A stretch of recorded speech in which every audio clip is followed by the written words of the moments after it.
أعوذ بالله من الشيطان الرجيم بسم الله الرحمن الرحيم ألم تر إلى الذين أوتوا نصيبا من الكتاب يؤمنون بالجبت والطاغوت ويقولون للذين كفروا هؤلاء أهدى من الذين آمنوا سبيلا۔ کیا تو نے ان لوگوں کو نہیں دیکھا جن کو کتاب کا ایک حصہ ملا ہے؟ وہ بت اور شیطان کو مانتے ہیں اور وہ لوگ کفار کی نسبت کہتے ہیں کہ یہ لوگ بنسبت ان مسلمانوں کے زیادہ راہ راست پر ہیں۔ سورہ نساء کی 51 نمبر کی آیت آپ کے سامنے پڑھی گئی ہے، اور اس آیت کریمہ میں 2 جملے آئے ہیں۔ اس جملے کی تشریح تھوڑی سی کرنے کے بعد اس آیت کریمہ کا شان نزول اور اس کا پس منظر بیان کروں گا انشاءاللہ۔ اس آیت کریمہ کے اندر ایک جملہ آیا بالجبت اور ایک آیا ہے والطاغوت۔ ان دونوں جملوں کے بارے میں مفسرین کے مختلف اقوال ہیں، متعدد اقوال ہیں۔ جبت کے اور والطاغوت کے مفسرین کے مختلف اقوال ہیں۔ ایک قول تو حضرت عبداللہ ابن عباس رضی اللہ تعالیٰ عنہما اور حضرت ابن جبیر رحمۃ اللہ علیہ کا ایک قول ہے۔ کیا ہے وہ قول؟ وہ قول یہ ہے کہ جبت حبشی لغت میں کہتے ہیں ساحر کو، جبت حبشی لغت میں ساحر کو کہتے ہیں، اور والطاغوت سے مراد کاہن ہے، یعنی جو غیب کی خبریں دینے والے اس کو کاہن کہتے۔ جاہلیت کے زمانے میں کاہن کا بڑا زور تھا، تو حضرت عبداللہ بن عباس کے بقول جبت کے معنی کیا ہے حبشی لغت میں ساحر کو کہتے ہیں، اور والطاغوت کس کو کہتے ہیں؟ کاہن کو کہتے ہیں۔ اور حضرت عمر رضی اللہ تعالیٰ عنہما فرماتے ہیں کہ جبت سے مراد سحر اور طاغوت سے مراد شیطان ہے۔ حضرت عمر فاروق رضی اللہ تعالیٰ عنہ کے ایک قول ہے۔ تیسرا قول حضرت مالک بن انس رضی اللہ تعالیٰ عنہ کا ہے۔ کیا کہتے ہیں وہ کہ جبت اور والطاغوت سے مراد اللہ کے علاوہ جتنی چیزوں کی پوجا ہوتی ہے وہ سب جبت اور والطاغوت کے اندر شامل ہیں۔ علامہ قرطبی رحمۃ اللہ علیہ تینوں اقوال کو بیان فرمانے کے بعد فرماتے ہیں کہ تینوں اقوال میں سب سے زیادہ بہتر مالک بن انس رضی اللہ تعالیٰ عنہ کا قول ہے۔ کیا ہے وہ قول؟ اللہ کے علاوہ جتنی چیزوں کی پرستش اور پوجا ہوتی ہے اس کو کیا کہتے؟ جبت اور والطاغوت۔ اب میں آپ کے سامنے اس آیت کریمہ کا خلاصہ بیان کرتا ہوں اور اس کا پس منظر و شان نزول بیان کرتا ہوں۔ اور اس کا شان نزول یہ ہے کہ غزوہ احد کے بعد 70 کی تعداد میں یہودی لوگ، جس میں کعب بن اشرف اور حی بن اخطب، یہ یہودیوں کے بڑے سردار تھے اور عالم بھی تھے۔ کعب بن اشرف تو بہت بڑا عالم تھا، مسلمانوں کا زبردست بڑا کٹر دشمن۔ حی بن اخطب بھی مسلمانوں کا دشمن تھا اور کعب بن اشرف بھی مسلمانوں کا دشمن تھا۔ یہ نبی کریم صلی اللہ علیہ وسلم کی عورتوں کی ہجو کرتا تھا۔ نبی کریم صلی اللہ علیہ وسلم کے ازواج مطہرات کی بھی اشعار پڑھ پڑھ کر کے ہجو کرتا تھا۔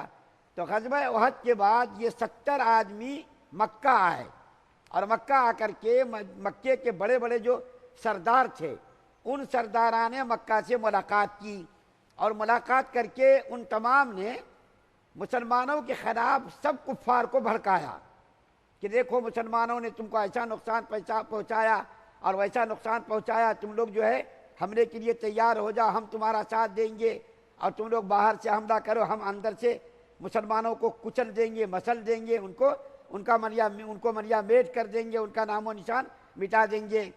تو ابو سفیان رضی اللہ تعالیٰ عنہ جو اس وقت مسلمان نہیں ہوئے تھے، فتح مکہ کے بعد مسلمان ہوئے، تو انہوں نے کہا ان یہودیوں سے، خاص طور پر کعب بن اشرف سے، کہ دیکھو بھائی تم یہودی لوگ بڑی بے وفا قوم ہو۔ سب کو معلوم تھا اس زمانے میں بھی اور آج بھی معلوم ہے کہ تم بے وفا قوم ہو، تمہاری بات کا کوئی بھروسہ نہیں۔ ابھی تم ایک بولتے تھوڑی دیر کے بعد تم بدل جاتے، تمہاری باتوں کا کوئی بھروسہ نہیں۔ ہم تمہاری باتوں کا اس وقت بھروسہ کریں گے جب تم ہمارے بتوں کی عبادت کرو اور بتوں کے سامنے جا کر کے تم سجدے کرو۔ تو کعب بن اشرف نے دیکھے نفسانی خواہشات میں اپنے مذہب کو بھی ترک کر دیا۔ یہودیوں کے یہاں، نصرانیوں کے یہاں بت پرستی حرام ہے، اگرچہ وہ لوگ دین اسلام کو نہ مانے لیکن بت پرستی نہیں کرتے وہ لوگ۔ لیکن کعب بن اشرف کو مسلمانوں کی دشمنی میں اتنی دور وہ چلا گیا کہ ابو سفیان رضی اللہ تعالیٰ عنہ کے بات پر انہوں نے ان دونوں بتوں کو سجدہ بھی کیا۔ سجدہ کرنے کے بعد ابو سفیان رضی اللہ تعالیٰ عنہ کو اطمینان ہوا، ٹھیک ہے بھائی تمہاری بات کا اب ہم اعتبار کرتے۔ اس کے بعد کعب بن اشرف نے کہا 30 آدمی ہمارے اور 30 آدمی تمہارے، یعنی 30 آدمی یہودی کے ہو اور 30 آدمی مکہ کے لوگوں کے با اعتبار آدمی ہو، قابل بھروسہ آدمی ہو، صاحب ثروت اور صاحب عزت آدمی ہو، خانہ کعبہ کا در پکڑ کر کے، اللہ کے گھر کا دروازہ پکڑ کر کے وہاں جا کر کے عہد کریں، عزم بالجزم کہ مسلمانوں کو مٹائیں گے۔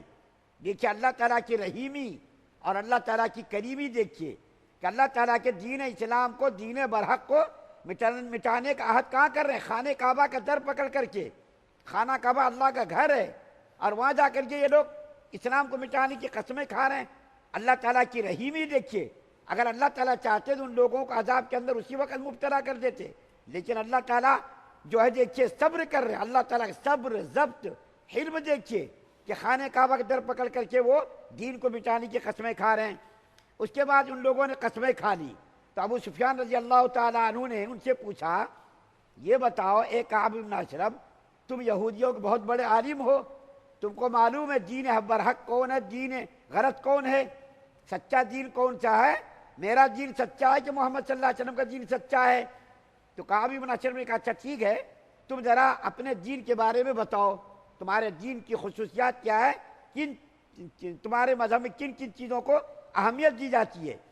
تو ابو سفیان رضی اللہ تعالیٰ عنہ نے ان سے کہا دیکھو بھائی، ہم لوگ خانہ کعبہ کے متولی ہیں، حاجیوں کی خدمت کرتے، حاجیوں کو کھلاتے، ہم لوگ عمرہ کرتے، حج کرتے، اسی طریقے سے پڑوس کے حقوق کا ادا کرتے، اقربا اعزا کے ساتھ ہم تعلق قائم رکھتے۔ اس کے برخلاف محمد صلی اللہ علیہ وسلم نے دیکھو نیا دین پیدا کیا، نیا دین اس کے ذریعے سے وجود بھی آیا، وہ دین جس نے خاندان کے تعلقات کو تہس نہس کر دیا، عزیز و اقارب سے تعلقات توڑ لیے اور نیا دین قائم کیا، آبا و اجداد کے دین کو انہوں نے چھوڑ دیا۔ تو کعب بن اشرف کے اوپر دیکھیے آنکھوں پر اسلام کی نفرت کا، مسلمان کی نفرت کا اور جو ہے محمد صلی اللہ علیہ وسلم کی نفرت کا کیسا پردہ پڑا ہوا تھا۔ ارے تمہارا دین ہی سچا ہے، تم حاجیوں کی خدمت کرتے ہو، حاجیوں کو کھلاتے ہو، حاجیوں کو پانی پلاتے ہو، اور تم حج بھی کرتے ہو، خانہ کعبہ کا طواف بھی کرتے ہو، یہ خصوصیات تو بہترین ہے اور تمہارا مذہب بھی بالکل برحق ہے، دین ہے۔ دیکھیں اس کے بعد علم تھا، لیکن اس علم کا انہوں نے کتنا غلط استعمال کیا۔ حالانکہ ان کو ہونا، ان کے دل کے اندر اگر ذرا بھی غیرت ہوتی، ان کے پاس ضمیر ہوتا تو فوراً کہہ دیتے کہ نہیں بھائی دیکھو محمد صلی اللہ علیہ وسلم کا دین سچا ہے، لیکن انہوں نے کیا کہا؟ تمہارا دین ہی نعوذ باللہ سچا ہے۔ اور قرآن کے اندر بلعم ابن باورہ کا واقعہ نقل کیا گیا کہ جس کو اللہ تعالیٰ نے علم دیا تھا، وہ نہایت ہی پارسا متقی انسان تھا اور وہ مستجاب الدعوات تھا، جو دعائیں مانگتا تھا اللہ اس کی دعا کو قبول کرتے تھے، لیکن انہوں نے جب نفسانی خواہشات کی پیروی کی اور اپنی مرضی کے مطابق انہوں نے جو ہے ظالموں کا ساتھ دیا تو اللہ تعالیٰ نے دیکھو اللہ تعالیٰ اس کے اوپر کیسا عذاب نازل کیا کہ اللہ تعالیٰ نے اس کی حیثیت، اس کی پوزیشن، اس کی پارسائی کو بالکل غارت کر دیا اور اس کی زبان کو ایسا نکال دیا جیسا کتا زبان نکال کر کے دیکھے ہر وقت رہتا۔ زبان کیسی رہتی کتوں کی، اس کی مثال کتے کے ساتھ دی ہے۔ میں واقعہ یہ بیان نہیں کروں گا کیونکہ یہ واقعہ آگے چل کر کے انشاءاللہ سورہ اعراف کے اندر آئے گا تو وہاں انشاءاللہ تفصیل سے ہم بیان کریں گے۔ یہاں پر صرف بتانا یہ ہے کہ یہودیوں نے دیکھیے اپنی نفسانی خواہشات کے لیے مسلمانوں کو مٹانے کے لیے قسمیں کھا رہے ہیں، در کعبہ پکڑ کر کے وہاں عہد کر رہے ہیں اور کفار کے دین کو، اس کے مذہب کو جو بالکل غلط تھا، کفر اور شرک کرنا تمام مذاہب میں، تمام شریعتوں میں بالکل غلط تھا، لیکن یہودیوں نے، کمبختوں نے، جس کے اوپر اللہ تعالیٰ نے لعنت کا طوق ڈال دیا، جس کے اوپر اللہ تعالیٰ نے ضربت علیہم الذلۃ والمسکنہ کہ اس کے اوپر جو ہے ذلت و مسکنت طاری کر دی۔ ساری دنیا کے اندر پہلے بھی یہ بھروسہ یہ قوم تھی، آج بھی بے بھروسہ قوم ہے، پہلے بھی اس کے اوپر کوئی اعتبار نہیں کرتا تھا، آج بھی اس کے اوپر کوئی اعتبار نہیں کرتا۔ لیکن دیکھیے اللہ تعالیٰ کی اس کے اوپر کیسی لعنت طاری ہوئی کہ قیامت تک کے لیے اس کے اوپر ڈال دیا گیا، اور کہیں بھی آج بھی 1400 سال پہلے بھی اس کے اوپر کوئی بھروسہ نہیں کرتا تھا، ہمیشہ ان کو لتیایا گیا، جتیایا گیا، پتہ نہ آپ میری زبان سمجھ رہے نہیں سمجھ رہے مجھ کو نہیں معلوم، لاتوں سے جوتوں سے ان کو مارا گیا، ہزاروں کی تعداد میں ہمیشہ ظالم بادشاہوں نے ان کا قتل عام کیا، ان کی عورتوں کی عصمت دری کی، اور اس کی مقدس کتاب کو پیروں سے روندا گیا، ہر زمانے میں اور ہر دور میں ان کے ساتھ اللہ تعالیٰ نے ذلت و رسوائی والا معاملہ کیا۔ اللہ تعالیٰ سے دعا ہے کہ اللہ تعالیٰ ہم تمام مسلمانوں کو ایمان کامل نصیب فرمائے، شرک سے، کفر سے، نفاق سے، بدنیتی، بد اخلاصی سے ہم سب کی حفاظت فرمائے۔ سبحان اللہ و بحمدہ، سبحانک اللہم و بحمدک۔